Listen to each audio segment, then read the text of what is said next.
A lot to talk about. Let me turn to Sung Yoon Lee, a Korean studies professor at Tufts University. He joins me from Massachusetts. Professor Lee, thanks for joining us. We heard of what our reporter said. It seems the public in South Korea has lost trust in President Park, and the opposition claims she has lost her authority as president. Do you agree?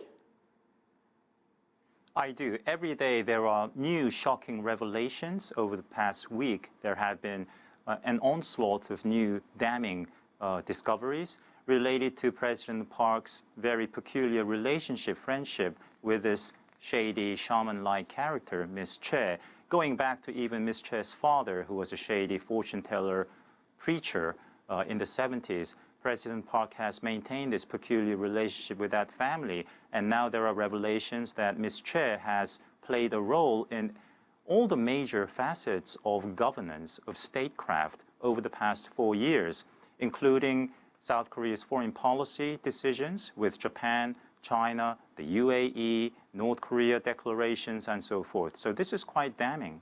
According to local media, she said, "I committed a sin that deserves death." What do you make of that? That is more rhetoric than anything else. That's a Korean way of saying seeking forgiveness. I did something wrong. I admit it, so please forgive me. It has no real legal implications. In a legal sense, no. I think there's wiggle room for her defense attorneys to argue that that is no admission of guilt. But public opinion is very much against this controversial character. South Korea is a very shamanistic country. It is the most Christian nation in the Confucian world. What I'm trying to say is South Korea has taken it to extremes in adopting Confucianism of Chinese origin, Christianity, Buddhism, shamanism as well of North Asian origin. So seeking fortune tellers and so forth, even if you're a respected business leader or political leader, South Koreans do that quite often. So this is very feasible, very conceivable, very believable to the South Korean public, therefore totally unacceptable. Professor Lee, looking ahead, where do you see this thing going? Will President Park have to resign? Will she be impeached? What can we expect in the coming days and weeks? I think it's certainly possible that she could be impeached. One of her predecessors, President Roh Moo-hyun, was impeached in 2004. Later on, upon leaving office, he committed suicide when he and his family came under investigation for graft.